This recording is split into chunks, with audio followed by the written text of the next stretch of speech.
We'd just like to apologise to our viewers and to Nadia for some issues with sound quality and a couple of points during this video.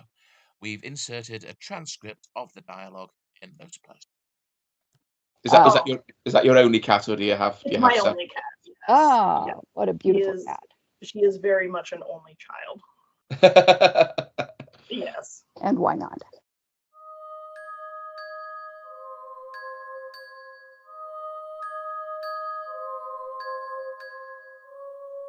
Hello, good evening, and welcome. I'm Simon Bestwick. And I'm Gemma Files, and this, of course, is No Darkness But Ours. Joining us today is the one and only Nadia Bulkin, author of the story collection She Said Destroy and the new novella Red Skies in the Morning, which we got to read and is freaking awesome. As was She Said Destroy. It's really not fair. I think we want to basically get her and eat her brains so that we too may you know, just a little bit, just a tiny bit of the brain. You know, Nadia already regretting becoming on the show. Nadia, welcome to the show. Thank you very much for joining us. Thank you for the invite, and thank you for having me on. I'm very pleased to be here. It's great to have you on. So Red Skies in the Morning is just, I mean, as I said, we absolutely loved it. Would you, possibly for the benefits of any of our viewers who haven't already heard of it, who haven't already ordered or downloaded or otherwise? Yeah, I mean, the fact is, it's out of print already. So. Damn it! Good news, it will be coming back in print. Ah.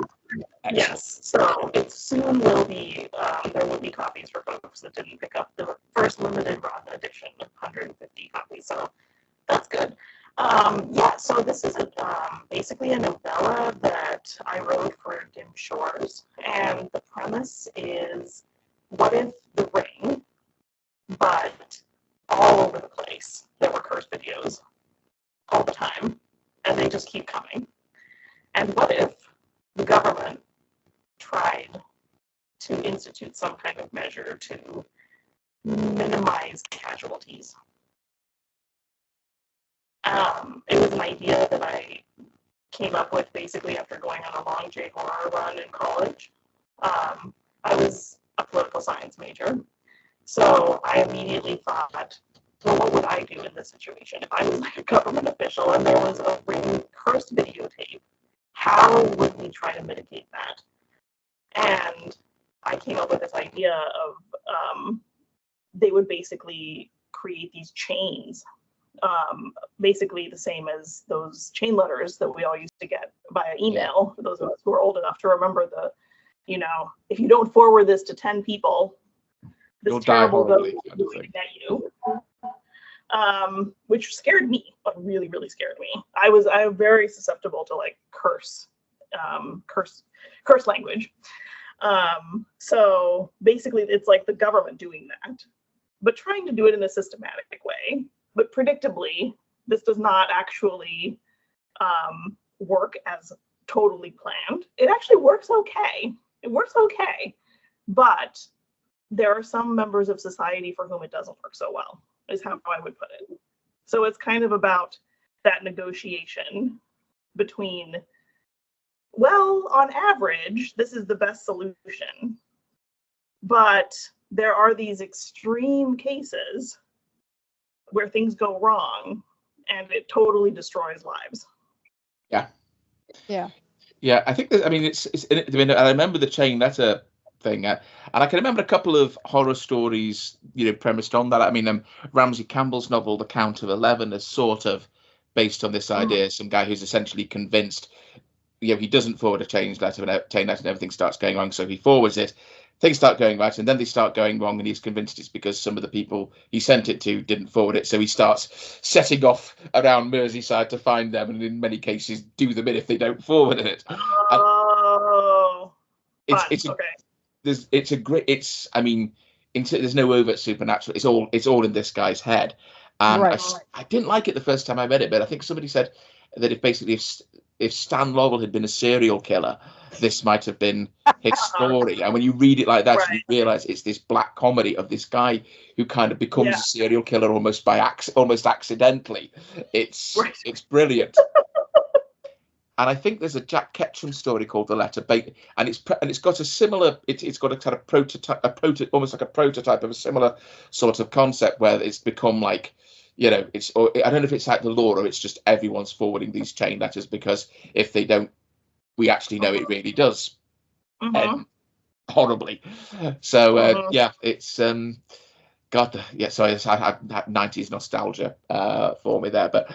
Yeah, the way you've taken this particular ball and run with it, because it's an interesting conversation I was having at Edgelet at the weekend, because there's a lady there who part of her job was dealing with stuff like the pandemic when that was at its height, and she was saying, all these kind of apocalypse kind of things where everyone's just caught completely off guard and everything just falls apart and civilization is in ruins within days. That the whole point.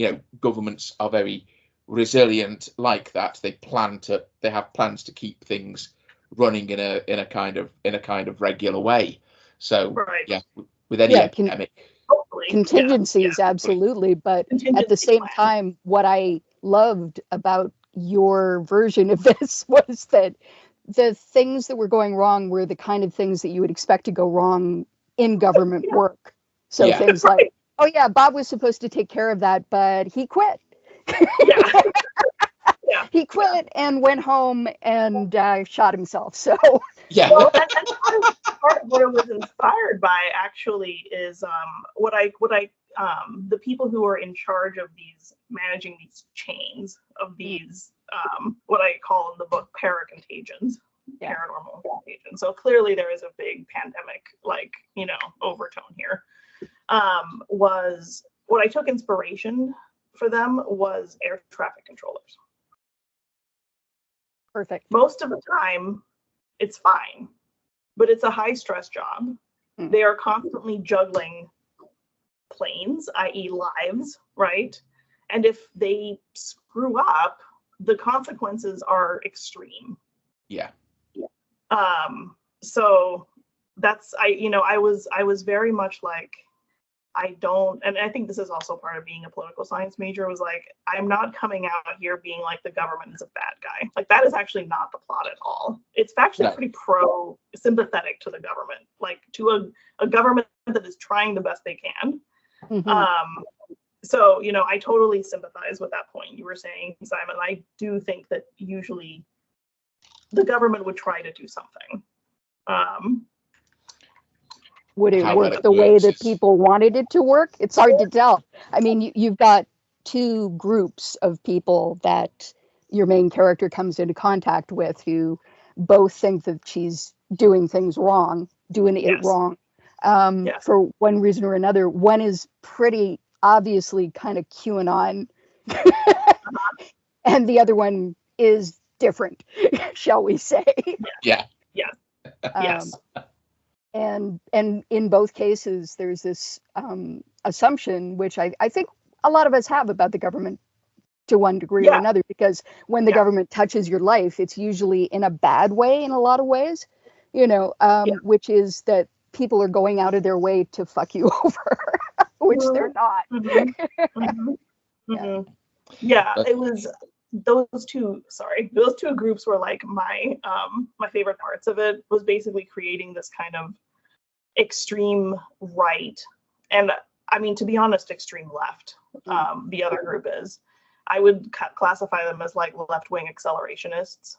And I think the fact that you can recognize, this might be a political statement, but the fact that you can recognize the extreme right group as like basically a MAGA group is, I think, indicative of like where the Overton window has shifted in the United States over time, so far to the right that's like, oh yeah, that's clearly the right. But like, but also because they're the people who are spouting ideas that are just nuts. I mean, at least the other group are proceeding from, no, there is this thing and Right. it does exist, and Yeah. we have to do something about it, as opposed to the other people who are just like, they're eating dogs and cats, getting eaten together, mass hysteria, that kind Call of the shit. pot by the lizard people, kind of thing. I mean, it becomes complicated because because we do know there've been plenty of occasions where governments have lied to their people and governments have abused their power and acted corruptly and all the rest of it. So there is this thing of, no, you can't just automatically trust everything the government tells you. But on the other hand, you can't just automatically assume, should the government. I saw someone I know who got into all the libertarian stuff, and it had two people talking. One was going, should the government, and the other one went, no. And it was like, so what? We shouldn't have a national health service. We shouldn't have emergency services. We should, extreme libertarians would say no, but extreme libertarians are fucking nuts. Extreme libertarians always say no until a bear eats them. Yes. And there's hints of that throughout the story. There's hints of like areas. Well, in the case of the MAGA group, like they have an origin story that's like their founder's son got, something bad happened, and so there's like clearly there's origin stories and there's reasons to be distrustful, and there's like people kind of make snide remarks, right, about the government workers that hint at things haven't been as transparent as and even the government worker who's the protagonist doesn't necessarily have an explanation for all these things, and in fact very consciously doesn't know. She's like, well, sorry, but and actually this brings me back to the other thing I was going to say, which was I was very much inspired by the movie Contagion too. Yeah. Yes. Yeah. The Jude Law character, I just wanted to get him and beat him to death with a shovel, basically. By the end, definitely. Those people manifested during COVID, right? Like it was very clear. I mean, I remember watching it before COVID and thinking, on the one hand, I get that this is like realistic, but like, gosh, this is awful. Like I was, watching like the girl who like misses her like years of her high school life, for instance. Yeah. And I was like, good Lord, no way. Are we waiting months for a vaccine, and otherwise like stuck in the house? And then like during COVID, I was like, oh my God. Like Steven Soderbergh. Oh my God. Yeah, it's true. Yes. Yeah, I talked to my like former piano teacher who is very elderly, and she remembered polio. And I was like, how many years did you miss from school during the polio like outbreak? And she's like, several years. And I was like, what? And it was just like wild to me that this was a thing that had happened, but now, so like that movie is just like, I love that movie. I think it's really prescient, but I think it's a great, what I took from it was like, there's all these groups trying to kind of fumble towards a solution. People are going to be looking out for themselves. Like my favorite line is, we all got people. Yeah. Which I actually use in the story because they in Red Skies in the Morning, like there's this theory that like, well, we don't really need the government to be doing this work matching people up because you can just talk to a friend. Everybody's got somebody that they can use to pawn this off on to the curse. I do. But that's not the case. Like it's not. There's always, and it's the most vulnerable people who tend to be the ones who are in a crack. The end of the chain, essentially holding the bag, and that's terrible. Yeah. Yeah, because there are a lot of people who don't got people, and better yet, not everyone is going to want to volunteer either. No, it's a terrifying thing. There's like side effects that aren't sort of completely acknowledged. There's a high risk thing. Like it's scary too, right? Like you have to be haunted for a week, and you might die. Yeah. If you can't find someone else to take it off you in time, then like haunted for a week would be one thing if you knew you'd get out of it. Yeah. If you were going to the government person being like, where is the next person? And they're like, yeah, coming. Don't worry about it. You have like 48 hours and tons of time. Yeah. Someone's someone's gonna, it's like, are you gonna volunteer? Yeah. I've got a job. I've got a job and a sister. This is the other thing that I wanted to talk about briefly, because I really admire this. I know that for personal reasons, you are inclined to move this way, but I really love how the primacy of a non-romantic relationship is what drives this, and it's a sibling relationship, and it is as strong and as terrible and terrifying as, and sustaining as any romantic relationship. And a lot of it is about, in a weird way, how annoying someone who is probably kind of like a saint can be. It's like my sister Christina the Astonishing. Oh, fuck you. It's like, please stop levitating, motherfucker.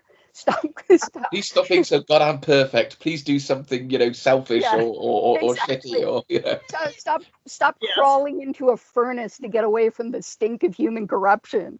Right. Yeah, exactly. I mean, just be normal.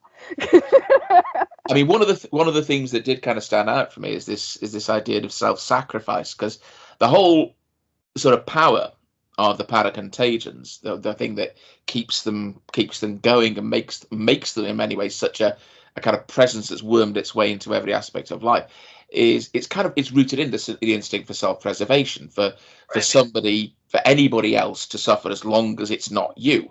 And it's kind of the root of Room 101's power in 1984. Mm-hmm. It's certainly how a lot of contemporary do it to anyone but me. Yeah, that's how a lot of contemporary politics, a lot of contemporary right-wing or authoritarian politics in particular works. It's appealing to that absolute selfishness and a sense of, fuck you, I got mine. And fear is a very powerful motivator in that respect. Mm-hmm. It's easy to sort of say, why don't you stand up to this awful thing? It's like, well, it's easy for you to say you haven't got loved ones. And self-sacrifice is something in that sense that can be very noble and awe-inspiring, but it's also terrifying, because there's like this casting aside of concern for ordinary day-to-day things that most of us value. And all through the last century, we've seen people's impulse towards self-sacrifice exploited and cruelly misused. Communist regimes, new religious movements. I mean, is the capacity to cast aside our own wants and aspirations for some kind of greater good, is that something we could actually do with more of now? But if so, where might that come from? I mean, I think it's rare. I really do think the instinct to self-sacrifice is very rare. And I think you saw that in COVID, at least for me. That's what I learned from COVID, was like, wow, people are really like, and I think it comes from not just fear, but also like just like a very small circle of empathy. And I think that's what distinguishes Hannah, is that Hannah's the righteous, the saintly sister who doesn't work for the government, and Hannah Celine is her sister who works for the government. Yeah, and they're named after characters in 28 Days Later, incidentally, as is Jim. So anyways, Hannah has a very wide empathy circle. Yeah, and that is a very sort of difficult thing to bear. Yeah, I think having a very wide empathy circle, because it's like, who do I care about? Why do I care? Why does my life matter any more than this life that is suffering right now? And it can turn into a game of quantifiable like suffering, where it's like, where you're just literally like 10 over here, 1 here. Okay, fine. Take the 10, or save the 10, take the 1, right? Yeah. Or it can just be like, if there is suffering anywhere, I suffer. I mean, and I remember having these kinds of discussions in college with like my best friend about like what our moral sort of paths were. And it's really tough. But I think that most people just have a very small circle of empathy. And so it's like, yeah, your grandma dies, like, I don't care. Like, I need to get my, my interaction, my social interaction in. And that's all I care about, really. Yeah. No, that's certainly true. You're absolutely true that that's what we were presented with. And, I know that, my mom has COPD. And so there's been a lot of, are you going to wear a mask? Are you not going to wear a mask? Yep. When are you going to stop wearing a mask? When are you going to, it's like, and people being like, essentially, Elva, you're really selfish for reminding us that we could all die. Because she lives in a building full of older people. That is a really kind of weird value of selfishness for reminding people that they may actually have some sort of duty or obligation to others. Yeah. And that it might affect them as well, which is fascinating to me because, it's like there are chicks in that building who've gotten, and guys who've gotten COVID times. And I mean, while I don't in any way want to sort of suggest that you want to start looking at the past through rose-tinted glasses, I'm kind of, I mean, of course, every culture has its kind of national myths, and certainly post-war Britain, the Dunkirk spirit is something that's often evoked, which is this thing where this essentially a big communal effort, kind of almost a grassroots effort, where a bunch of very ordinary people, anyone who could get on a boat, just basically took this very, very dangerous journey. And I don't know. I mean, could that happen now? What's gone out? If so, what's changed in our society that makes that? I have an answer. Go for it. I said, I have an answer. Yes. Okay. One of the things. So I have thought about this a lot, and I think one of the things that stops us from doing that, and I think in a way, United States. I know, Canada, UK, different, but in the United States, I think the last time we had that sort of esprit de corps was 9/11. Obviously, that was not, we took that in a terrible direction, but like there was definitely a big sense of like, we are all in this together for like, a day. I mean, maybe it won't be longer than that, but like, it was a thing. And I think what has changed now, I don't think that would happen now. I legitimately do not think that would happen now. And the reason is because I think we do not live in a shared reality. I think that for some, they would see that and they'd be like, oh no, and then others would be like, is it fake? Yeah. I think it's AI. I think it's an inside job, which of course people have been saying about 9/11 for years, but that was very fringe. I think now there is a very sort of a clear deviation in approximations of reality that I don't think has always existed. Anything you don't like is a deep fake. Yeah. Right. Yeah. Anything you don't agree with. The deep fake technology is getting increasingly advanced, and so there is going to be that thing of people. It's going to be as soon as somebody starts crying deep fake on one thing, it's going to be. Unless of course you're already convinced which is the deepfake and which isn't, because you've already decided what the truth is. It's going to be like the best lack all conviction and the worst are full of fucking viral memes on social media or some shit like that. Well, in a strange way, it's like everything's reverting to a place of faith. Yeah. It's like, how do you know? I just know. Yeah. How do you know? Well, I don't know, but it's what I choose to believe, right? Yes, 100%. Yes. This kind of edges me towards another thing, because I mean, one of the without wanting to get spoilery about this novella, because people really should read it and discover it and take that journey for themselves. But one of the characters kind of essentially is actually willing to die, or not particularly interested in going on living, because they basically look at the world and they just see it as futureless. They just see even without the paracontagions, between things like environmental degradations and political systems that are increasingly corrupt and repressive and exploitative and so forth. It's like they don't see any future quality of life that's going to be anything other than increasingly shitty and and rotten.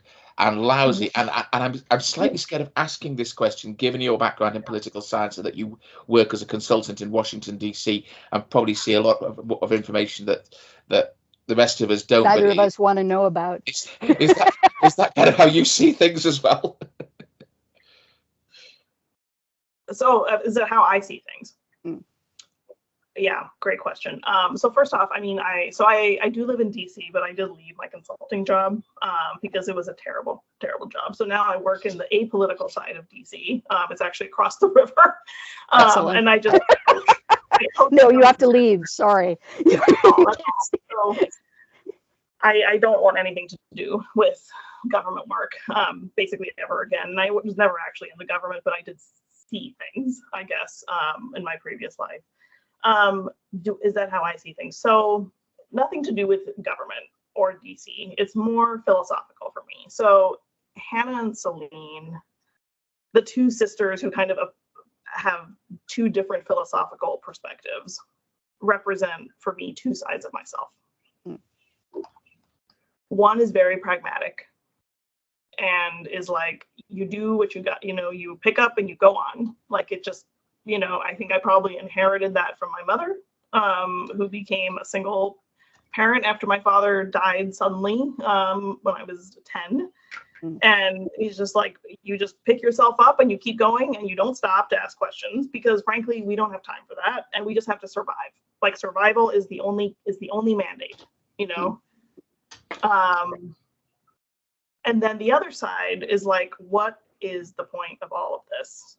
And that's the side that kind of like reared up inside me, and like, that's, I mean, it's the depression side. It's the side that's like, my therapist sometimes will say that I will, it's kind of random, but like, I will come up with fears and sense things that are like going to happen in society before, like, she's like, okay, so all my other clients are going to start complaining about this in like 2 weeks. But like, you're seeing it now. So that's like how she sees me. So I have like the sort of like Cassandra-ish view, and it is not, I would say, bullish on humanity. But I would also say it's not that I see the glass as half empty per se. It's like when people be like, oh, do you think people are basically good or basically bad? And I think for me, it's like, they're basically selfish. Yeah. And they are easily manipulated. And that's really, and I do not buy a lot of the sort of reasons to be hopeful that I think a lot of people rely on. I just don't have those. So there is definitely a part of me that's like, man, what is it all for? But I keep it at bay with the side that's like, just keep going, don't worry about it, just don't think about it too much, but they're definitely like opposite sides of my brain, essentially, that are like constantly in dialogue with each other. So kind of an answer to that question. Oh, that's okay. That's a great answer. I mean, many times I found myself observing that people want to think that they're good, and they do terrible things to assure themselves that fact. And, so wouldn't it be better to just admit that we're all selfish and weak and odd and weird and just, go from that? It's like, why isn't really a useful question a lot of the time.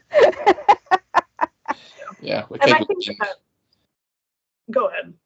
I was saying we are capable of rising to heights of kind of like altruism, kindness and stuff. We're also capable of sinking to absolute depths. I mean, it always fascinates me whenever because I do get obsessed with history and reading and so much stuff. There's really nothing new under the sun. And I remember back in the 90s kind of researching something on the war in like Bosnia for something I was writing, and I remember some of the stuff I was coming across there that the various paramilitary groups were doing, and I was thinking, if I invented this for for a story. If I put this like in a horror story, I would be accused of writing, like the print equivalent of the most gross, over the top video nasties, and you're being ridiculous. This would never happen. Well, I also think that another thing that causes people to do what they do a lot of the time is perversity. Yeah. It's like, why? Because fuck you. That's why. Yeah. Right. You know. And so one of my favorite books is called The Unthinkable: Who Survives and Why, I believe. It's a disaster book, but it's nonfiction. And it's basically this journalist who goes and studies mass casualty disasters of various types, from like fires to stampedes to plane crashes, and comes up with basically, I don't know if she comes up with it or she just like finds it in the course of her research, but like the statistic is like, I want to say it's like 10% or 15% of people will try to do the right thing, try to help others, in a mass casualty event. About the same small percentage will actually step on others and will be like trying to push other people down, essentially. And, given the opportunity, do not help others. And then everybody else just sits there. Yeah. They're just shocked into. And they're stuck in their routines. And so what they found was like stewardesses, flight attendants, have to yell when a plane is going down. They cannot be nice. They cannot be like, please, like do this, like please follow it. They have to scream at you. They have to use profanity, because that's the only way to shock people out of the plane is going down. They're waiting for a drill sergeant to basically scare them into like, what is next? Because my scripts are off. My scripts are bad. Like my script is that I stay here in my burning seat. Yeah. And this is something. Yeah. Something similar has been said in one of the panels I was on at Edgelit. Conrad Williams was saying, because about back in the 80s there was a plane, not a plane crash as such. A fire basically broke out on this plane as it was starting to take off. So it stayed on the tarmac. I think it came to a halt at a bit of an angle, meaning that the wind essentially blew the fire all over it. And of the survivors, some were saying, there were people who were either staying in their seats or trying to do the right thing and help others, and there were other people who were jumping off and basically leaping from seat, jumping on other people. And in the main, a lot of those were the ones who actually got out. Right. The rest, most of the casualties were people who had, as you say, the ones who stayed in this. Obviously, didn't have a drill sergeant handy to scream, "Get the fuck up and out the side of the plane." And I think I read something similar about this. That's why the gene survives, right? Like that's why that trait survives. I mean, it's survivalism at its most. It's immediate. It's one of these things where, they do say you never know what someone's really like until you're in like a life or death situation. And one of the reasons I'm kind of scared of those is because I'm kind of afraid of what sort of person I might turn out to be. I know.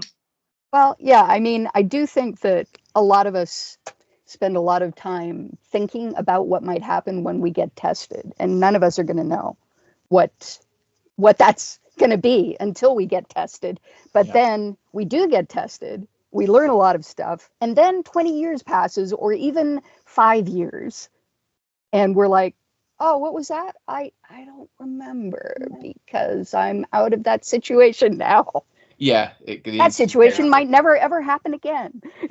And maybe we don't necessarily want to remember some of the things we did or that we're capable. There was an episode, I never really followed the service much, but it was an episode of Hornblower, and it was all revolved around a court martial, but all told in flashback, one of those episodes. But there was one character in it who turned out to be he basically had to take over the ship, and he'd screwed up, and he basically tried to make other people carry the can for what had gone wrong. And someone says to him at one point, well, don't worry, old chap, no one ever said command was easy. And he said, I didn't expect it to be easy, I expected to be worthy of it. And I think that's kind of the fear. I mean, it's certainly the fear that I often have. I can see that. because I know how Yeah. I'd like to think I'd act in a crisis. I also know how I'm afraid I'd act in a crisis, and that's why I like to practice these things. yes, Yeah. That sounds really weird. Same You can't here. practice like crash, but I always watch the demonstration. I always read the pamphlet.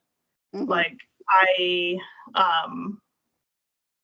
don't know. Like I always look for the exits, you know, because that's the best thing I think that we can do. I mean, to put on my like comforting doomsayer hat, is that the best thing we can do is to train our brain to be like, this is what I do now. Yeah. So that at least we're not dead weight, essentially. I think, yeah, and I maybe think you're right about that. You know, Yeah. but That's the best way to be. Although often I find myself reading those things and going, yeah, well, I'm not going to do that. You know, it's like, I'm not leaving my fucking bag. That's Yes, that's often my with the fire drills at work. It's always like, do not go back for personal belongings. Like, excuse me, I am not leaving my fucking laptop behind, or my that flash drive in with 2/3 of a novel on it. You killed somebody for that laptop. It's like, yeah, but I got my you probably just kill yourselves, but as long as it's yeah. But who knows how you'd actually react? You know, Exactly. like you may read that and think, I do too. I read that and I think, like, could I really lose them? You know, all of my. But it's like, I don't know. Maybe who knows, right?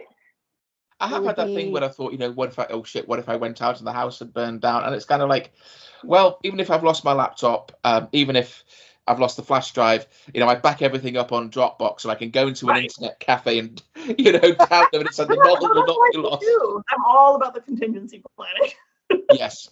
Yeah, you always have the I've best often way to found be, that. I have no doubt. You Whereas always I just keep myself open. I just keep myself like, you know, well, let's decide that in the moment, shall we? You know, when you're presented with that thing that you think you'll never be presented with. As a child. Yeah. I always remember that there's a joke Billy Connolly used to tell, you know. I guess, yeah, I did that. I did learn that from having a kid. So there's a guy who like operates one of those signal boxes on a railway line, and he's in line for the promotion, and the inspector comes and interviews him, and he said, so what would you do if you saw, you know, there was a train coming that way and a train coming that way? He said, oh, well, what I would do is I would pull this lever and that lever, and it would shift them onto different tracks. What if it wasn't responding? I'd run down there and I'd change the points manually. What if they'd been struck by lightning and refused? I'd go back to my signal box and ring headquarters. What if you came back and the signal box was on fire? He said, I'd call my uncle. Why have you called your uncle? He's never seen a train crash before. Oh, that's a good one. You always have a plan, even if it's not necessarily the plan that they want you to have. That is a good one. Yeah. So yeah, I mean, this is one of those things that I absolutely believe about horror, that that it's some, you know, these situations, these weird stories that we come up with, you know, these are actually things that everyone in the world can empathize with, that everyone in the world can see, you know, can imagine themselves inside. And, you know, I get that some people don't want to do that. Yeah. And I even get why some people don't want to do that. But the idea that it just comes out of nowhere that's the part that's kind of insane to me. And, you know, that's a great point, because I'm obsessed with air crash investigation. There's a show, I think it's called Mayday. Yep. Yeah. I got obsessed with it when I was watching this documentary about like the worst one ever. Basically, two planes colliding on an island. Tenerife. Right before Tenerife, yeah. Right before I flew back from Australia to the United States. The night before, and I was like, this is really weird that I'm watching this. Like, is this like a sign of something bad? But I found that it made me feel better.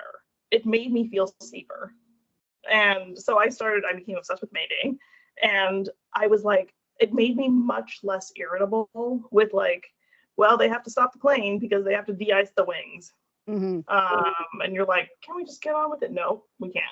No, we They can't. found out, there are people that found out the hard way.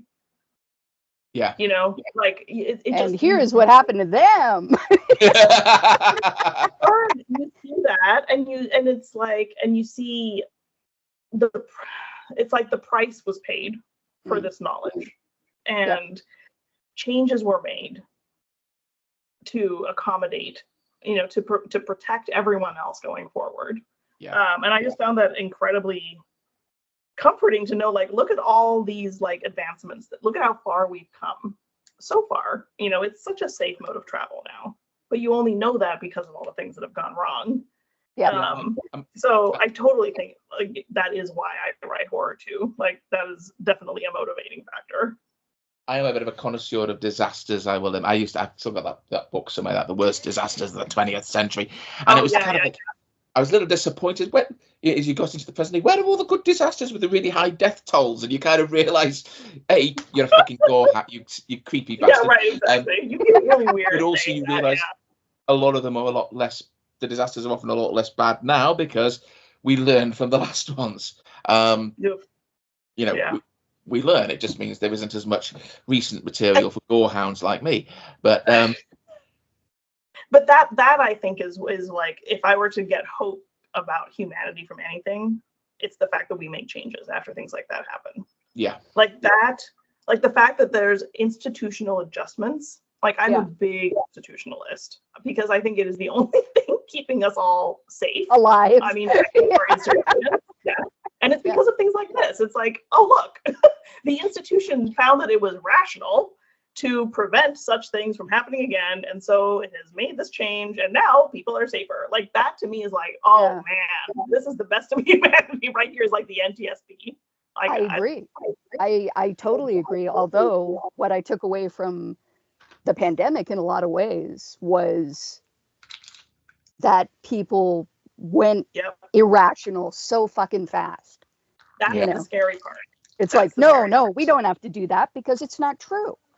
We don't have to do that because it's all a lie. We don't. It's not so much irrational as finding out all sorts of weird, coming up with all sorts of like complex rationalizations so they don't have to do something they don't want to. And the complex rationalization is blood libel. You know, medieval fucking blood libel.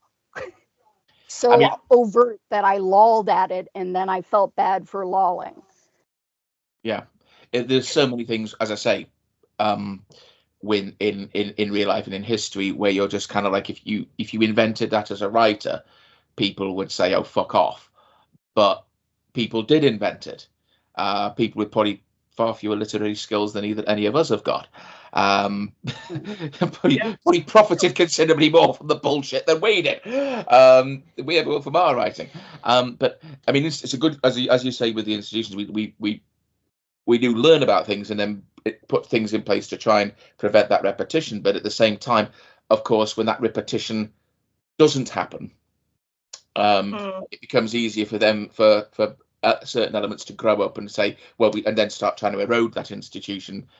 Like, I mean, for example, you look at a lot of kind of human rights laws, a lot of stuff about a lot of conventions about refugees and so forth. Now, I'm not denying international law. I'm not denying a lot of this was often honoured more in the breach than the observance. In a lot of cases, certainly, the big superpowers were often content to try and to ignore those things when it suited them. But at least there was the sense that you kind of had to pay some form of lip service to it, and that you couldn't breach it too. You had to be able to try and justify what you were doing in those terms. And what I think certainly what we see, especially post 9/11, is a fairly consistent attempt to erode those norms. Right. And we've seen similar things in terms of, I mean, the post-war settlement in the UK has been eroded steadily since really the 80s, and pretty much the last bastion of that is the NHS, which is under fairly sustained attack from people who should all be hung, drawn, and quartered, as far as I'm concerned. You can tell I don't claim to be that liberal on certain matters when it comes to dealing with certain people. It's just like, right. Anyway, that's just me. But there is that thing. And I think that's the temptation of accelerationism. Like my roommate will sometimes say, when thinking about the U.S. politics system, he'll be like, some people, I guess they just have to touch the stove. Burn it all down. Some people just have to find out how bad it can be, Yeah. Because he's so frustrated by people who don't see the threat that we do, right? But I'm always like, resist that urge, because more people will get hurt in the process of teaching. Yeah. Every day. Oh yeah. I mean, this was a point that occurred to me because your family partly come from Indonesia, which and this occurred to me as well when we were talking to Usman Malik a couple of weeks ago. It strikes me that a lot of sort of West European, North American writers of weird fiction were often drawn to the imagery of the apocalyptic, of of this disaster that smashes everything up and chaos and stuff like that, and that's kind of quite cheap and easy for us to do, because we live in what are relatively very, very stable societies. We compared to, whereas sort of Usman's from Pakistan, you've got family from Indonesia, so we're seeing a generation of writers. One of the good things about the diversity, who either through direct experience or through their families know what that really looks like. Yes. And there's no, no, you really don't want to go through that. And I'm like, you don't want to go through it even in touching the stove kind of way. Like it's, and I think that's one of the hardest things, is like trying to communicate that and convey the threat to people who have never experienced the threat.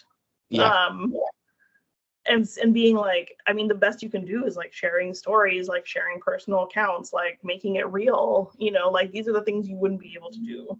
This is like, you're like, really think about what that would be for you. But it's hard. I mean, it's, I think for a lot, I think there's a lot of sort of like cosplay revolutionaries in the internet, who like think, imagine themselves to be much more enterprising and MacGyverish and cunning than they really would turn out to be in this situation. Like, I remember there's like a dating profile question that was like, the thought of the apocalypse is kind of exciting, or the end of the world is kind of exciting, isn't it? And I was like, no, it's not exciting. Not if you no, it's the thought of the apocalypse is, there's a story in the first Dangerous Visions which ends with this woman realizing that she's living underground in essentially a bunker, a shelter that's being taken over by crazy religious people. And her only way to get out of that situation is to crawl inside of a closet and die. And that's what I always think of when I think of the apocalypse. Oh, God. Yeah. It's like, I'm just going to stay in here until I starve to death, because I don't want to live in this situation. I mean, I have no inclination that I will survive an apocalypse. Oh, no, me either. No. Oh, no, I mean, I've got sleep apnea, so I need a flipping APAP machine. I'm fucked. There's nothing useful that I bring to that party. Nothing useful that I bring to that party. And I'm not just talking about having, terrible eyes and no longer being able to have kids, and I think having only one kid who shows that I would not have the kind of kids that you would want to have have. I think my main value would be if you were being chased by a bunch of blood-crazed scavengers and you were at the top of a slope, you could basically just push me down it and I'd kind of roll and squash quite a lot of them. That's kind of my main. I mean, I have kind of like I've got a couple of sort of semi-apocalyptic. I've worked on them in the form of plays, but one of them is the idea of someone whose basic mode of survival, he's basically survived because he can tell stories, because even when everything's to shit, people need to do something more than just barely survive. They need to be taken out of it just for the night. Well, you hope for that, but in Out of Darkness, that prehistoric horror movie that I was telling you about, there's this older dude who, is mainly like, I am wisdom, I am the person who knows the stuff that you need to know. And it's like, no, you have a lot of stories about demons, which I don't think are actually true. And eventually somebody's going to figure out. I buy that there's a world in which stories are would be seen as useful, because what I think of is Station 11. Yes. And the traveling Shakespeare troupe, Sure. I think that's a valid read of like a valid prediction, but it depends on a sort of baseline level of stability, societal stability. Has been reached in the apocalypse, which I admire that story for being like, hey, we're not all going to die. There's going to be, it's not completely just, bloodshed, like there will be ways to survive. I think in that situation, once it stabilizes to that situation, it's getting from we're going to skip over the part where I don't think I'm going to make it through the trough period. I think once we come out on the other side. If I could just find a way to hibernate deep underground until that's over, and then kind of like dig yourself down like a locust and come up 17 years later. The other kind of one of the reasons I haven't quite written that story yet is because the other variant of it is this person's a cook. And he can, you may have only a few crappy bits and pieces to eat, but you give them to me, I can actually make something that you'll enjoy eating, and it will give some pleasure to your, awful night. So I can stretch some meager supplies a little bit further. Again, this is just these are kind of my fantasies of how the fuck would I last for more than 5 minutes if. I mean, I get that it's not going to be all go, go, go, said the bird, but. I'm definitely fucked if it is. But I do really feel that, the thing that we all need to figure out, and that a lot of people have trouble with, and I get it because I have trouble with it myself, is eventually it runs out. Oh. Eventually, everything runs out. And, it's like, how do I get out of this and not die? Well, you don't. But there might be a way to extend it for a while. So that the people you care about get to. And I think that's the critical thing. Is I think a lot of people can get to the point of it'll run out for me, but for my child it will not, or at least they tell themselves that, right? Yeah. Something goes on. I just need to know that something goes on. Yes, exactly. That something goes on. Yeah, well, we've solved everything now, and that's wonderful. Definitely times. I mean, it's one of those things. But both my partner and I I think we'd have liked kids if we'd met earlier. If we met some years earlier, it might have gone differently. I mean, we might get a dog. That'll be the closest we have to a kid, and we'll outlive that. It's like I just want the cat to go on. My cat, near, far, my cat will go on. So did you end up seeing Quiet Day, day one? Quiet. I did. I did become a check. Does the dog die? And then I said to my roommate, we can watch it. Okay, cool. I'm glad. There was a similar thing with that Finnish film, Sisu. Yes. Because he's got a very cute he's got a Bedlington Terrier, which is the same kind of dog my brother-in-law has. We love that dog. He's adorable. So before Kate would even consider us going to see the film, we had to make sure. I mean, I wasn't going to be particularly keen in seeing the film if anything bad happened to that little dog. I don't care about how many Nazis get killed. Hell, that's what I'm here. I'm here to watch that. I don't even care if he gets killed, and I don't think he does either. As I think I've said with the Hollows. Because I'd killed off a cute little dog in Rothsteyer a couple of years earlier. The fact that there was another cute little dog in the Hollows, if I value my life, that dog has to survive no matter what happens. And the planet blows up, I don't care. The dog has to still be alive somehow. I mean, the very first story that I published, the cat dies on like page 1. Like that is like literally the first thing that happens. Is the ghost sister like kills the cat, so that it's her cat, a ghost cat. Yes, the 5 stages of grief. Yeah, never done it again. Never done it again. So, I was going to say that once again, I'm confronted with the fact that your cosmicism is so bleak but so beautiful. It's just true. I fell in love deeply with the way that you write Intertropical Convergence Zone, and I've never fallen out of it. That story I think that was the first one both of us read by Nadia. I mean, I didn't really read any of your stuff until I picked up She Said Destroy. And I'm so tempted to suggest that you maybe do a story about some horror stories based on Republican politicians with the title "All Pigs Must Die." If we're staying with the Death in June theme for titles. I mean, I have written. I mean, there was a story that I wrote that was like about Republican politicians. Well, it was about both. It was actually about both parties. That was in Autumn Cthulhu. There is a bear in the woods, and I remember like somebody just wrote a review of it, just like, this was the worst story I've ever read. And I was like, well, can't please them all. No. That's like Michael Wehunt's. Yeah, exactly.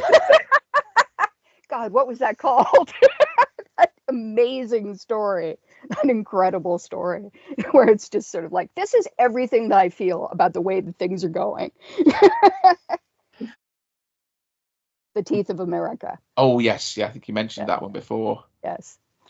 But no, I read into Tropical Convergence Stone to my other half last night as a bedtime story, and I'm not sure she's forgiven me yet.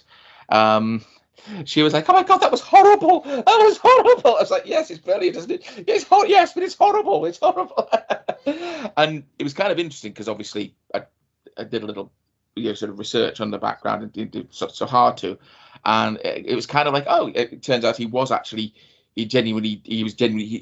quite closely acquainted with the Dukun when he was a younger man. He was quite fascinated with that whole, with all the myths. So I kind of had me wondering how much fact and how much fiction is there in that story? It is, I mean, it's fictionalized, I would say. Most Indonesian presidents, especially the first run or so, I mean, just because Indonesians are so superstitious and have, so like there's a lot of, I think it's a combination of animist beliefs beneath the Muslim sort of overlay, and also like this. I mean, I am not trained in anthropology, but there's some kind of like a feeling in Javanese culture about divine rule. Divine kings that has never really been eradicated, so to speak. And so there's always this like feeling of like, oh, if the premonitions, if like, I remember like President Yudhoyono, a Democratic president, like there was like, I think a volcano erupted or something, like in his first term, like first week or something. And it was like, oh my God, the gods are angry, but because it's this constant trying to read the signs, like, is this okay? And it comes from this, like the Sultanate in Java.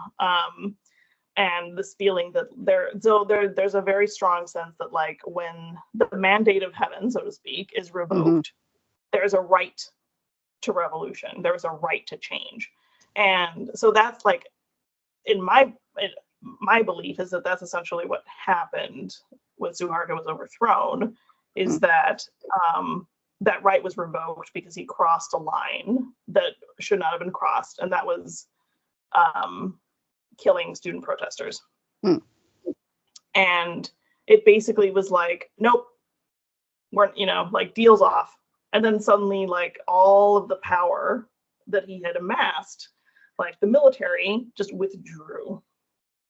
And you could just see it happening because suddenly they were non-present in parliament, allowing people to sit there, and there was like all of these trappings of power just went away as soon as that right was revoked. So I think there's that sort of that feeling about power. Like, it's a very strong executive branch in Indonesia. It's very, the constitution was written, the first draft was like fascistic and inspired by literally that Italian fascistic constitution. Lots of power to the presidency, and only because a couple enterprising people were like, oh my God, this is going to be really bad, managed to sneak sort of rights for individuals in just a little bit. But it did protect the Constitution from being utterly fascistic. But there's that sort of like, the president gets to do what he wants until some line is crossed, and then it's all revoked. But anyway, so that but nobody knows where the line is. You'll know. Right. You'll figure it out. You'll know when you get there. Yeah. I mean, I love Indonesian horror movies. I do. Oh yeah. And one of the things that I love about the second Satan Slaves movie is that there is a real feeling of that, of exactly what you're talking about. Not only because it's set during a certain time period, but also just, it's like, and then at a certain point, corpses will be seen kowtowing to, they'll crawl out of their graves and they'll kowtow to a picture of this, this woman, and and a cemetery will become a condo, series of apartments, and it'll just happen.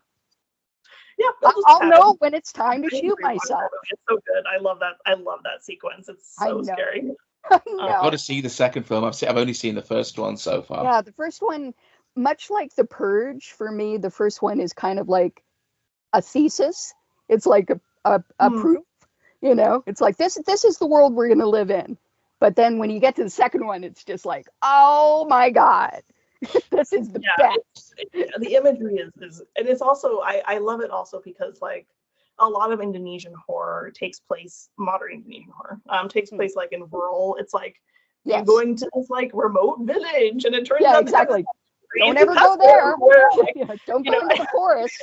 That was your first fucking mistake, man. Yeah. Exactly. It's very that. But for me, growing up, I grew up in Jakarta. And so like I love the sort of industrial grit of some of these. When you get a little bit of that feeling, it's like, ooh, like I'm like and then I opened up the wall and holy shit, what did I find in there? My childhood. No, I'm kidding. That did not happen in my childhood. But good. I'm glad. But, oh my gosh. I mean, so one of my favorite things, while we're on the subject of Indonesian horror, one of my favorite things is how much bargaining takes place between you and the forces of darkness. Like there are deals you can make. Like they may cost you your soul, but you can make them. Like the demons are open. Like it's like, it is very like political economy of like demons, like that is like what's going on in Indonesian horror, which I absolutely love. Like the demons are not just like fundamentally evil. God is kind of like, sort of absent, so, but it's very transactional. It's like, what you're going to give me? Like, I might spare you, but like, you can give me like a blood relative? Because I need something, Yeah. And make it worth my while kind of thing. May the devil take you. Yes, I was trying to remember if that was an Indonesian. May the devil take you is what, yes. It's the medium of an Indonesian. I love that ending. It's so good. Yeah. Sorry? Is the medium an Indonesian horror film? Or am I mixing that up with something else? No, that's Thai. Yes, that's right. Yeah, it's common in Southeast Asian horror. And my theory, my pet theory, that if I was in college and like staying up till 2 a.m. that I would, elucidate on more, is that it's a very small powers negotiating with very large powers effect. Yeah, I can. And also I really see a crossover between things like Dancing Village and The Medium, because it really seems to be about small gods. Maybe even people who became small gods. Right. And there's like one place where it's really important to honor this creature. Right. But you can fuck it up. And if you fuck it up, it's going to come back on you 10,000 fold. I also love the way that she's very obviously a snake, like a snake lady. She's Bayan, but she's also a snake lady. I do not love that movie. I think I gave that movie an F. Oh, I'm so sorry. And I can tell you why. Please. Gender dynamics. Okay. Yeah. It was like, I feel like I am back in Suharto era. That is like how, like, the women, the long legacy of demonizing women in that manner. Right. And I was like thrown back into like the anti-communist purge of like 1965. Like I was like, oh my God, it's Gurwani. Like this is what this is. And I was like, we're not doing this. Like it was totally not even about the merits of the movie. It was just like, I love when Indonesian horror is like able to like negotiate with the 33-year legacy. And they actually, some of them have been doing that and have been like, wow, we screwed up right here, and like, look at now what we have. We got these like freaking ghost people, and it's our fault essentially, but that one I thought was like a step back. No, I totally get it. I did find it hilarious. Well, two things. The first one is that the whole idea of snakes and snake ladies and snake queens, and it's like so Indonesian. But secondarily,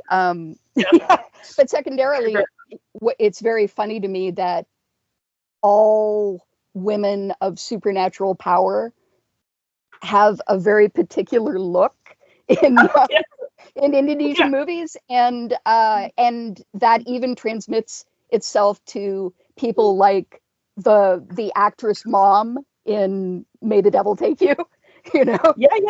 Totally. He's absolutely like that woman / goddess creature. I mean, child. It's dragon lady, right? Yeah, exactly. It is like a dragon lady. I mean, and Indonesia has a weird connotation, like a weird history with Chinese, culture. And I wonder how much of that plays into that. I've never thought about it, but like I might throw that in there, that like there's something about like potentially Eastern facial characteristics that could be playing into that. Maybe, yeah. The other side has that. Looking at how these things play out.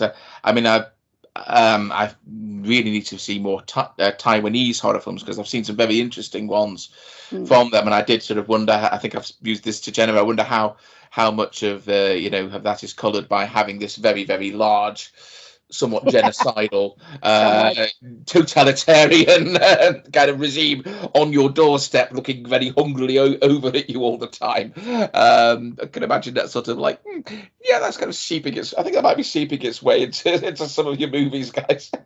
Well, I mean, it's always fascinating to me to look back on various Hong Kong films that I saw in the 90s and go, oh, okay, that's interesting. I will say that, like, the Indonesia-China relationship is just it's very, very fraught. And I mean, the Chinese people in Indonesia are basically treated like the Jews in Europe. I mean, they're blamed for everything, no matter what it is. Like it's something completely tangential, and it's like, who are we going to go after? I mean, they are behind all the conspiracy theories. That's kind of what I meant. So it's like that sort of like they are the boogeyman. And the sort of like the other. So maybe it's that. The other thing I was thinking of is that in wayang, which is traditional Indonesian shadow puppet or wooden puppet, there's basically two female types. One is very passive and like looks down a lot, and one is like active, and there's only like one character really who has that, because all the rest are passive. But there's like faces are very, very homogenous. It's like weird, but like, and basically the face connotates the morality of the puppet. And I wonder if that's kind of playing out, like there's like archetypal faces, right, that just keep being repeated over and over, because you're totally right that there's totally a look. Which brings us to Impetagor. Oh God, yeah, Impetagor. I love that film. Yeah, it took me a while to go, oh, impetigo. I understand now. Okay. Yeah. Because of the skin thing. Right. Okay, all right. The skin thing, yeah. But yeah, I mean, yeah. There's just some fascinating stuff going on. I understand it's not my culture, but No. But what I love actually in all horror and particularly folk horror is when I brush up against stuff that I don't understand, except in a very kind of, deep in my groin kind of way, in a kind of, I think I am beginning to see something, like, don't go in the woods. There is something that lives in the woods that wants you to dance and grin. Right. For some reason. We don't know why, because it wants it. It wants it, man. That's the way it goes. Yeah. But yeah, I find that fascinating. I was really, really happy that you liked All You Need Is Death. I gotta say. Oh, I loved it. Loved it. Which again, it's like ostensibly I'm closer to that culture, right? But, totally. Yeah, I have no Irish, nothing at all. Yeah. But fascinating that you bring that up in this context, because as I was watching it, I was thinking, this reminds me so much of the feeling I get when I watch Indonesian horror. Yes. It's like especially the scenes of like the old man, like who's tied the guy to the bed and is like, I'll come back for you. Have you seen, like, it's like smudgy things? Yeah, there might be some smudgy things hanging around, and it's just this really like realistic, just like matter of fact, there are smudgy things in the house. And like, have you seen any smudgy things lately? Yeah. Indonesian would talk about ghosts. It would just be like, well, have you seen the ghost? Like, it's like, okay, well, did you do something? Like, did you like try to placate it? Like, what do you expect? Like, you're negotiating with the ghost. It's just this very like matter of fact, almost like a mafia like it's almost like a thriller, but with a ghost. I don't know. Ghosts instead of the mafia kind of thing. Yeah, it's like small mafia. It's like they kind of follow those rules of just like, I don't know, whatever those rules are. Yeah, that's why I said like it's not a cult. There's no chosen one, but it's just like, well, this is the reality. So yeah, you're what's closer. the practical thing that you're going to do to deal with this? Yeah. Love Yeah. that. And it's like you're a little closer to something, you're a little further away from it.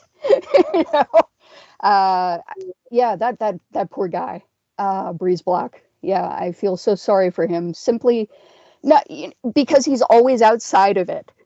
So where she's like, it's like, oh, is this the way you heard it? And he's like, I wasn't allowed to hear it, so how would I know? Right. I'm looking forward to seeing this film. Unfortunately, as British Shudder, you haven't seen it. I'm sorry. No. I mean, I've heard of it. I mean, Gemma's recommended it. It sounds brilliant. It's just British Shudder is freaking weird. In the sense that you'll see new stuff being announced as being on Shudder, and then if you're lucky, about 20% of it will show up. And plus, which for some reason, when you actually go into Shudder on on your TV or whatever, it'll show you like maybe a fraction of what's actually there. So it can be very hard to actually. You have to go if there's a particular thing you might be. Often you actually have to search the film by name, and if you're lucky, it'll pop up on Shudder. So it's a bit of a nightmare, but it's kind of worth it for the fact that you get good films popping up, and you get a chance to see some really cracking films or strange films or I love Shudder from all over the world, over the world. And it's kind of really. And it's often, I think it was on Prime rather than Shudder, but it's a really good film and one I'd never heard of before. Well, it was called The Power, but it's not the 2021. Oh yeah, film. Yeah, that's on Tubi now. Yeah, this was like a 2015 film directed by Paul Hills, and I think I'd heard of the director in a couple of other contexts. But it's like an anthropologist who gets kidnapped by what turns out to be a pagan cult, and most of it. I haven't seen it. Yeah, it's really good if you get a chance to see it. A lot of it, to begin with, is between her and this girl who's kind of like her jailer, and then it kind of expands, and it just kind of goes further than I expected it to in places that, and we kind of picked it thinking, okay, let's give this a go, because there's often so much stuff, and it can be very hard to kind of tell from the thumbnail, from the whatever, that if it's going to be any good. So you kind of put it on not expecting much, and by the end of it we were both like, I think I need a hug. So that's always, Wow, always, okay. always a good sign. I remember many years ago Gemma saying not to me, but it was like on Twitter, I think it was like, yeah, Tubi, you just have to get the hang of like strolling through, thousands and thousands of potential Drek, because there are gems in there, and you just got to commit to it. You just got to embrace the search. Yeah. And I was like, Gemma, that seems like a lot of work. But now I'm like, it kind of is, but it's like, give yourself 10 minutes and you'll be able to tell. I'm still not sure I can, but I think a lot of the time it is almost just to kind of like skim through it, and you never know, because we watched for Halloween, we were away. We took some DVDs with us, but the house did not have a DVD player because technology marches on. So we sort of looked and saw what was on, online, and we watched the 2007 Teeth film about a girl with who develops vagina dentata, which should be all kinds of awful and crass, but it's hilariously funny. It's very, very good and very intelligent. And we were like, okay, what else have we got? And then up comes this thing, the scrotum. We were like, okay, following a bizarre shaving accident in a lake, a scrotum takes on a life, and it's like, okay, well, we've just watched a film about a girl with teeth up her hoo-ha. Right. So that's probably, they were like, well, the algorithm says that you like this, you will also like this.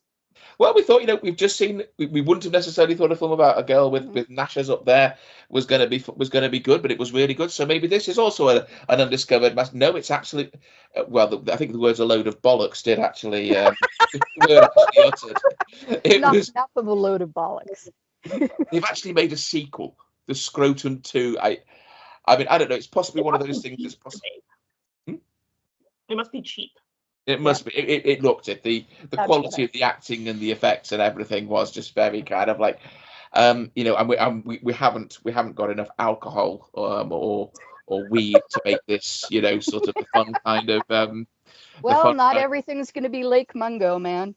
No, this wasn't even Lake. Really This wasn't even Lake Placid. I have a soft spot for Lake Placid because it had Brendan Gleeson, and Oliver Platt.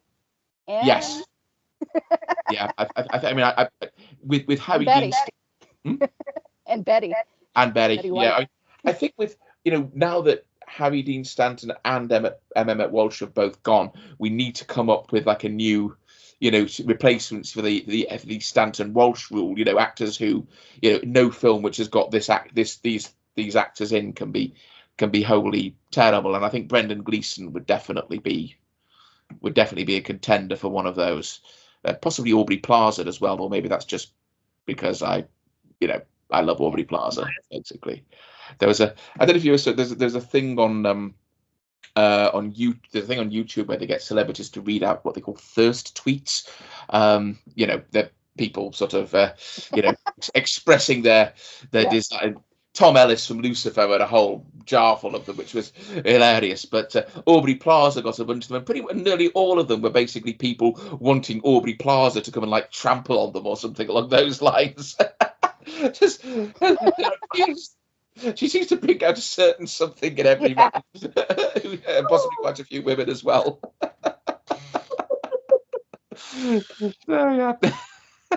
Have either of you ever seen The Little Hours? No, I don't. Based on some tales from Boccaccio, and she plays a nun who is also a witch. And as far as I can tell, she has only become a witch so that she can take belladonna and have sex with ladies. So when you said take belladonna, I wasn't sure if you meant the porn star. No. Belladonna, the thing that makes your eye. I'm with you. I mean, this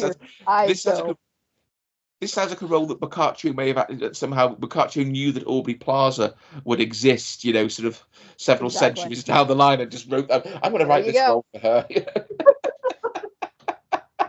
At any rate, I mean, I will admit that I think having read Red Skies in the Morning, I wanted to. Well, I didn't have to reread She Said Destroy, but I thought it was.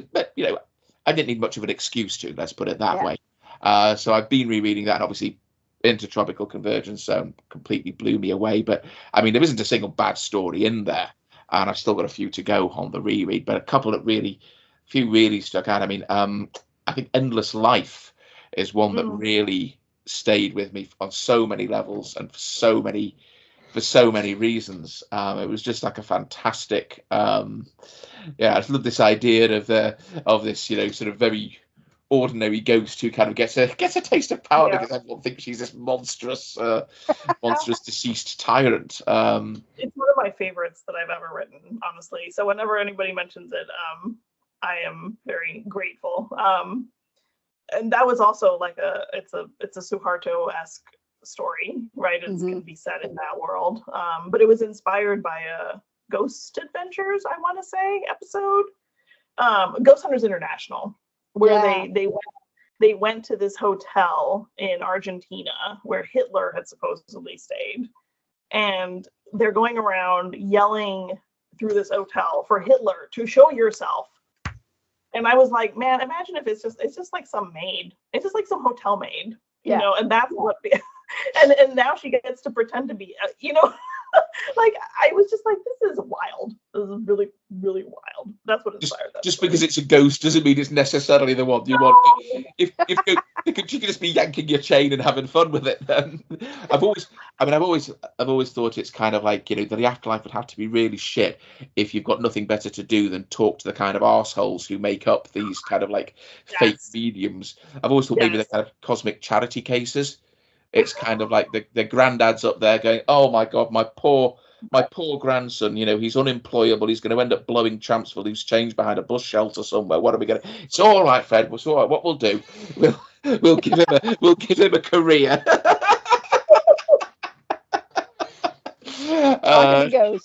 Talking to ghosts on TV. Or yelling at ghosts. Yelling at ghosts. Yes, exactly. Talking politely and not inviting. It's very confrontational. That was part of what, you know, the other thing that annoys me about them is just like, man, imagine if it was just a random person and you're yelling at them like they're Hitler. Like, you know. Vlad, are you the one who pulls hair? Why don't you pull my hair? Yeah. The two kinds of people I most want to have a truly terrifying and unequivocal confrontation with the supernatural are people like that and the smug Richard Dawkins style skeptics who dismiss everything like that and say there is no afterlife. It's all stupid. It's all everyone's weak. They're all weak and superstitious and silly and say, kind of. Many stories have been devoted to giving characters like that their comeuppance. Oh yes, it's great. It's true. It is great fun.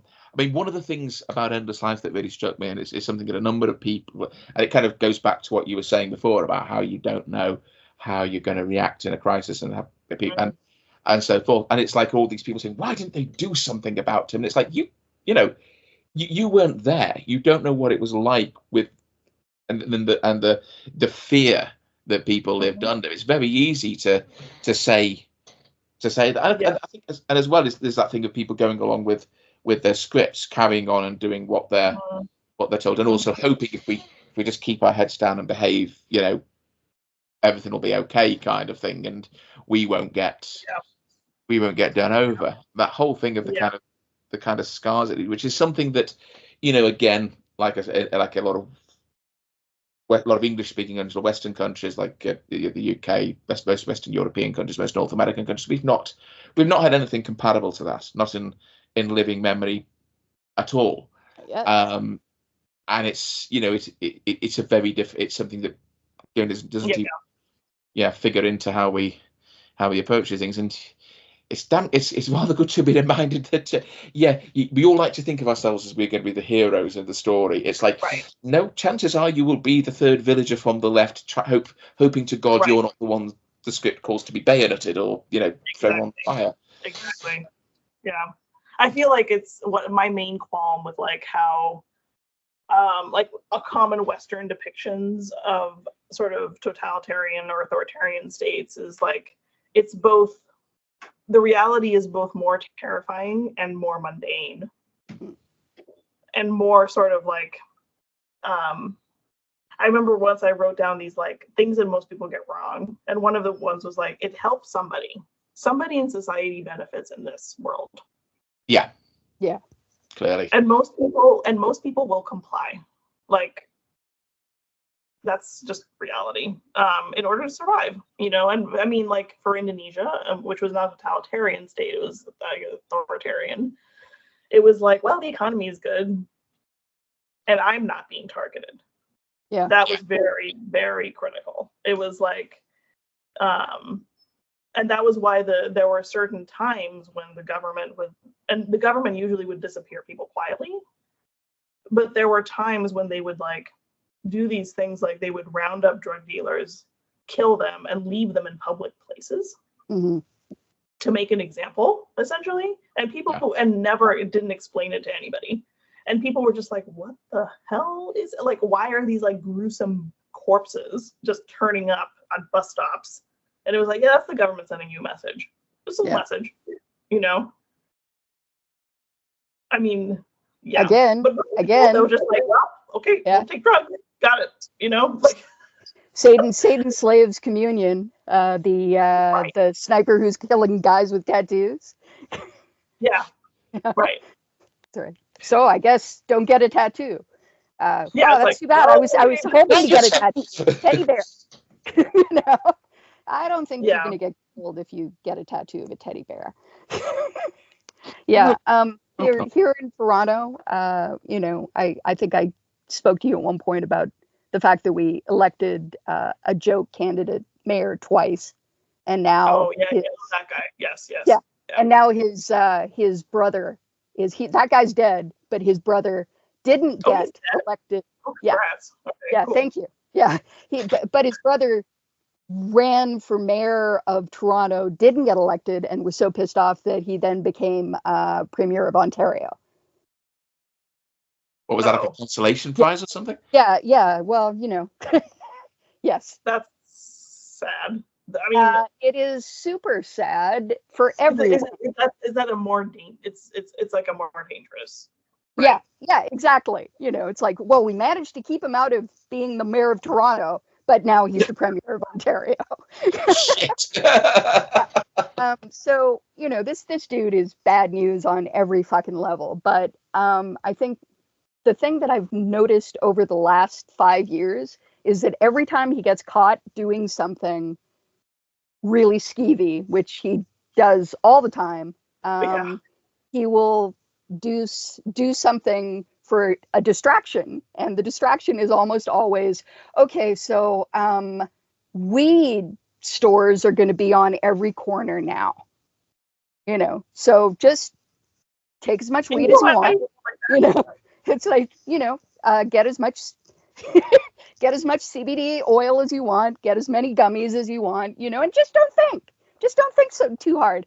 These days, he just got really slapped in public for a bunch of different things, and now suddenly there's going to be the liquor board of Ontario is going to be shut down, but there's going to be alcohol available at every corner store. Oh. Yeah. I mean, the Liquor Board of Ontario, part of what they make goes back into the government. So that's actually money that's being used to pay for healthcare and shit, you know. Right. But now suddenly you're going to be able to go into your corner store and buy, you know, 5 bottles of wine and a whole bunch of vodka. So that'll be good. Very opiate of the masses. It really is. It really is. In the absence of the absence of sort of organized religion, they have to bribe them with more concrete things. Yep. Weed and alcohol. Booze, weed, social media. Yeah, that's exactly it. I mean, I can't see the states ever shutting down Twitter, really, you know, because at least if we're making memes, we aren't doing anything. Yeah, it's just like, come on, they're sort of like they're locking people up in with shoves. I found another good cat picture share. Yeah. You know, this is how this is how we die, basically. I remember Man. Joel Lane telling me when he watched this, I think after watching The Social Network, that you know, a lot of the lads, the young men who were involved, like Mark Zuckerberg, who were involved in creating Facebook, these were the kind of young men who, many of these, they fit the profile of people who a few generations back would have been left-wing activists. You know, they were young middle-class Jewish guys from, you know, well-educated, you know, and you know, a lot of people of that background and demographic would have been activists. Now it's kind of like we're gonna be tech billionaires instead. Well, that's a really fucking upward move. Sure. Instead of like doing something that's kind of unite. Yeah, that's totally. unites people to shared And, goal. and they're right-wing tech billionaires too. Yeah. Yeah. Very, very much the kind of fuck you, Jack, I got mine brigade. Yes. Very much. It's kind of sort of art. They kind of like, I suppose, like to see themselves as arch individualists, you know, and with an audience of billions of individuals who are all pretty much the same. Yeah. It's really sort of, I mean, the sheer, you know, the sheer sort of poverty of their imaginations and of their inner landscape becomes very apparent as soon as they get to open their mouths. Elon Musk. Jesus Christ. I think last I saw he was offering he was telling Taylor Swift he'd give her a baby. I don't know if she was without Swift. Yes, so that she wouldn't be a childless Catwoman anymore, and she and I guess she would then vote for Vance once Trump is hounded out because he's too old. If Vance doesn't have his dick stuck in a couch. Oh my God, yeah. I mean, and somebody immediately popped up and was like, "That's the Asperger's talking." And I'm like, motherfucker, as a person who definitely has Asperger's, I can tell you I know, you know, I can tell you for certain that you can stop yourself from saying stupid shit if you really want to. You can actually do that. You know, it's funny how guys never feel like they need to. Guilty. Yeah. God, that's terrible. I've said far more stupid shit than I probably should. You can actually train yourself to think about it before you post, and then go, yeah, no. Yeah. Yeah, no. Like the empty man.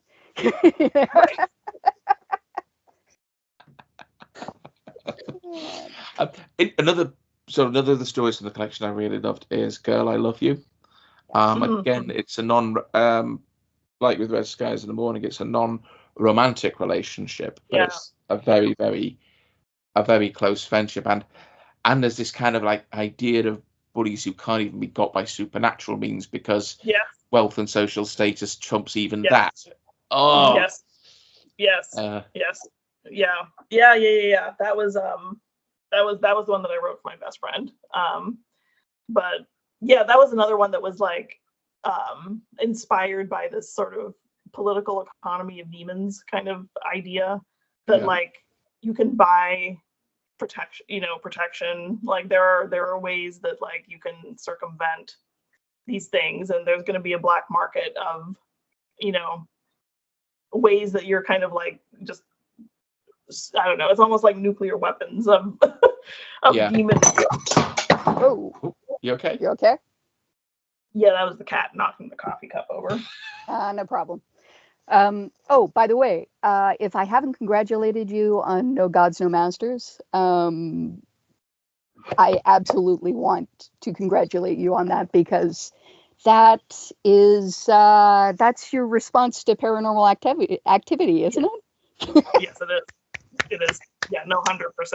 Yeah, I'm looking forward to rereading that one again. It's been I remember loving it. It's been a few years since I read the collection, so I'm kind of discovering these stories. That's the coven that is trying to prevent a demon from coming into the world. Yeah. And I that was 100% my reaction to Paranormal Activity 3. Yeah. I remember the conversation we had about that on Live Journal. So beautiful. There's another like a negotiation of like how these things can be real, right? Yeah. Like it's not just about like extremely heroic acts or anything like that, or it can be like very practical sort of. Yeah. Well, this is the reality that we have to deal with now. Like you need to be on birth control, like because there's something. There's something that's going to try to use you, you know. It's always trying to come into the world, and you just know that. Come on, you know, it's like, well, I just don't think that can possibly be true. Yeah. It's like, your aunt knows it, your sister knows it, your mom knows it, your grandmother knows it. Don't be a moron. One thing I did want to ask, Nadia, because I mean the world of Red Skies at Morning, it's very, very, it's very intricately imagined. You get the sense that there's a whole load of other stuff that maybe didn't even make it into the story. And I mean, do you have plans to revisit that world, maybe in a novel, or are you playing a novel of any kind? Because we would love to see one. I am working on a novel, not related though. I don't feel the need to revisit Red Skies world. I think that story is concluded. But I appreciate that. You know, I always try to world build in a way that like feels like a real world, essentially. It's something that I personally value very highly, so I try to put that into my work. But I am working on a different novel that is about cults and love and sports. Nice. Okay.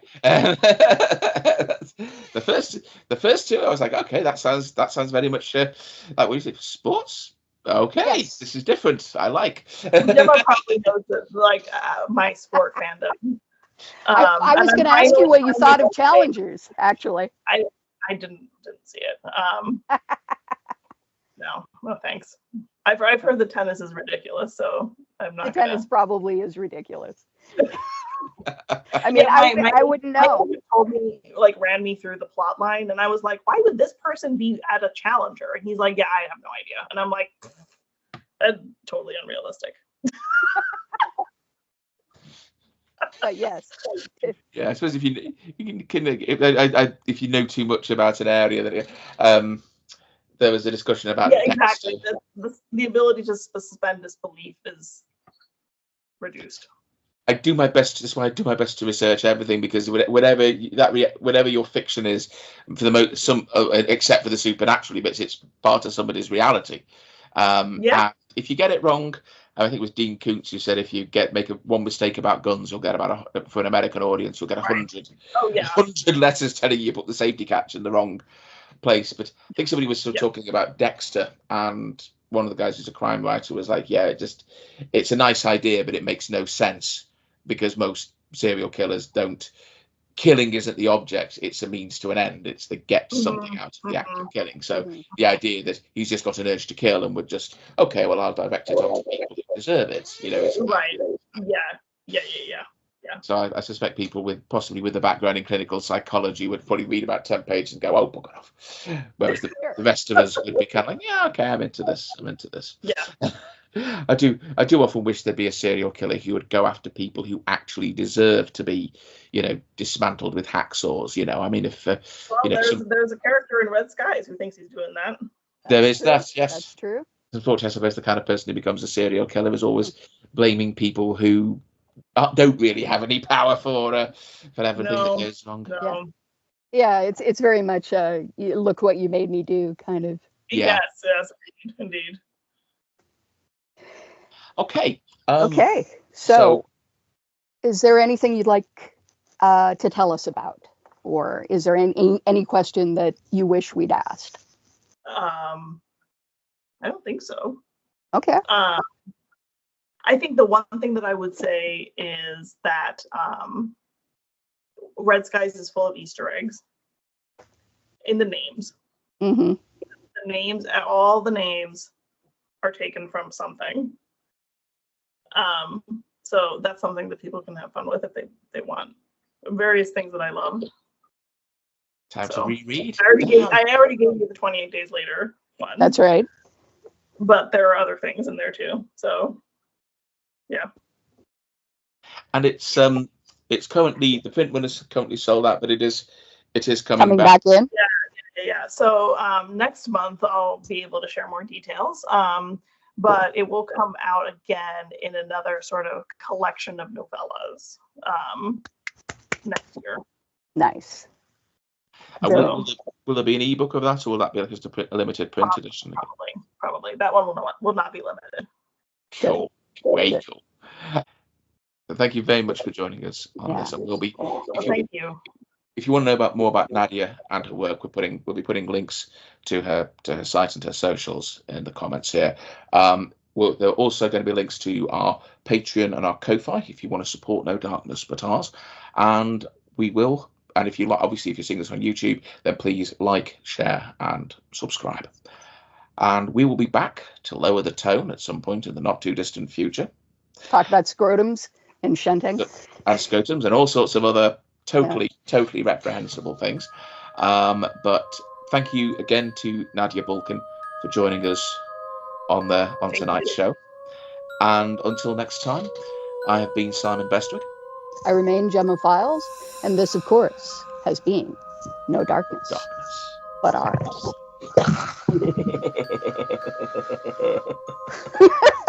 I love doing that. Yeah, why not?